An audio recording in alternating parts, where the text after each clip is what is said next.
হবিগঞ্জের বাহুবলে ৫ টাকা অটোরিকশা ভাড়াকে কেন্দ্র করে ৪ গ্রামবাসীর মধ্যে সংঘর্ষ হয়েছে।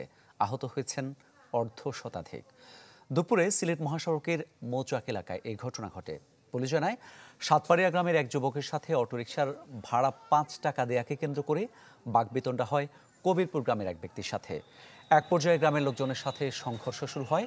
এতে কবিরপুর গ্রামের পক্ষে অবস্থান নেয় ভেড়াখাল গ্রাম এবং সাতপাড়িয়ার পক্ষে অবস্থান নেয় বহরুয়া গ্রাম। ভাঙচুরে আগুন দেওয়া হয় দোকানপাটে। পরে পুলিশ গিয়ে পরিস্থিতি নিয়ন্ত্রণে আনে।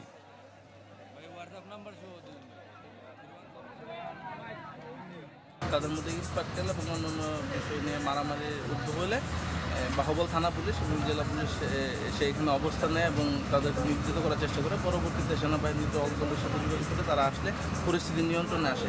এর মধ্যে আমাদের 2 জন পুলিশও আহত হয়েছে। বছর শেষের খুশি নগদে হবে বেশি। নগদ পেমেন্টে নির্দিষ্ট ক্যাটাগরির কেনাকাটায় ৩০০ টাকা পর্যন্ত ক্যাশব্যাক।